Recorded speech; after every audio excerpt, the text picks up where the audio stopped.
Hello students, that day we have completed the first stanza of Dover Beach, where I have told you about the theme of the poem and about how the poet has considered sea as the imagery and how the poet has described the beauty of the sea, and then how he was talking to his beloved and asked him to come and witness the beauty of the Dover Sea. In the second stanza, the poet compares his situation and his mood with Sophocles. Now, who was Sophocles? Sophocles was a Greek dramatist of 15th century. ये Greek dramatist थे 15th century के, and उस time पे there was some kind of very wild confusion, distress, and a kind of demoralized feeling was prevailing in human life. तो जिस तरह से Dover बीच के पे खड़े होकर के मैथ्यू आर्नल्ड एक्सपीरियंस कर रहा है विक्टोरियन एरा के उस फीलिंग को, जहाँ पे people they do not have any faith in God and the religious sentiments were declining. तो इस स्टैंजा में सोफोसिल्स जो थे उनको जब पोएट रिमाइंड कर रहा है तो he was standing on Aegean sea. Sophocles long ago heard it on Aegean Sea. Aegean Sea is a sea between Greece and Asia Minor, and it brought into his mind the turbid ebb and flow of human misery. So Sophocles was standing at the muddy beach of Aegean Sea, and he remembered the wild confusion, the distress prevailing among human life at that point of time. So whatever human misery was there, wretchedness was there, wickedness was prevailing, he was feeling sorry for that. We find also in the sound a thought, hearing it by this distant northern sea. इन दोनों line में poet बोल रहा है कि I am the way I am remembering the misery of the world. Similarly, Sophocles also listens to the sound of the waves. ठीक है, so both poets have experienced sorrow at sea level.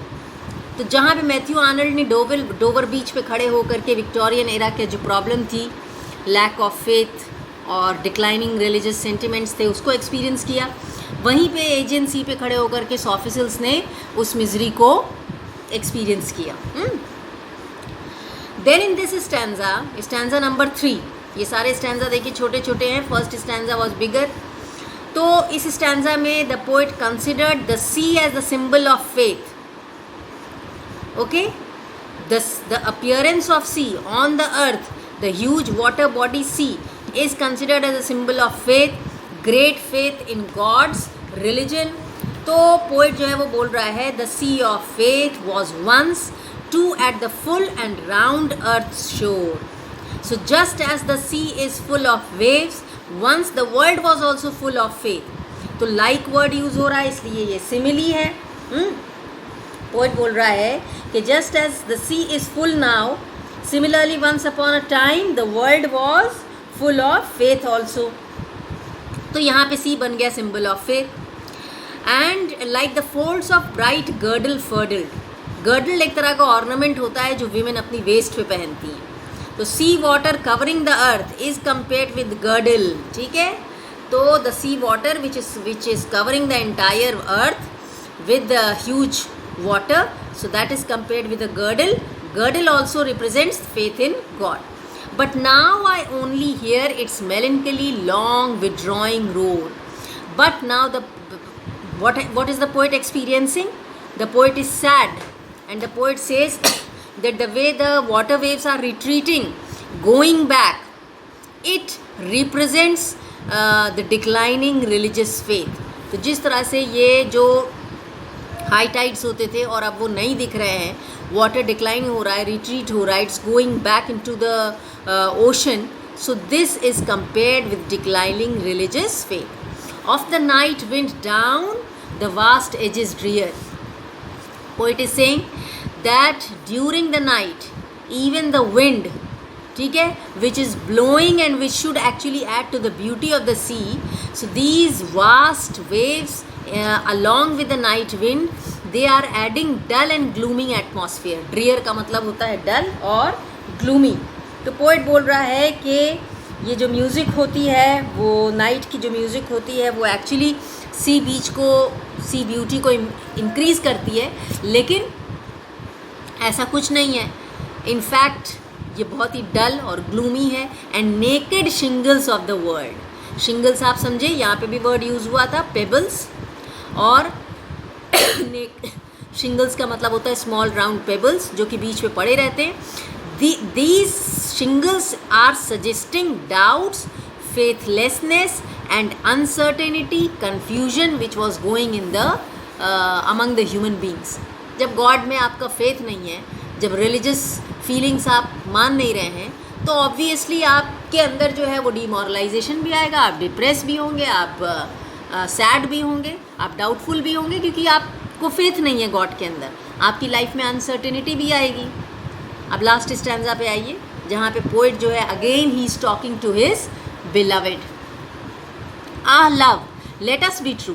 तो जहाँ पे poet जो है वो readers को convey कर रहा है that the whole world is full of misery, confusion, faithlessness, doubts, ठीक है, declining of religion, no faith in God. तो वहीं पे पोइट अपनी बिलवेड से कुछ एक्सपेक्ट कर रहा है. And he says, O beloved let us be true to one another. कम से कम हमको तुमको एक दूसरे के साथ ट्रू रहना है. For the world which seems to lie before us like a land of dreams, so various, so beautiful, so new, hath really neither joy nor love nor light. Because this whole world has become a lie. ये पूरी दुनिया जो दिखने में land of dreams और variety दिख रही है, यहाँ पे ब्यूटी दिख रही है, ठीक है, ड्रीम लैंड अपीयर हो रही है, but in reality it has no joy, no love, no light, no peace, no certainty. Certitude means certainty. Life में कोई सर्टेनिटी नहीं है, पीस नहीं है. किसी को पेन होता है तो कोई हेल्प करने के लिए आगे नहीं आ रहा है, बिकॉज ह्यूमैनिटी नहीं है लोगों के अंदर. And we are here on the darkling plane.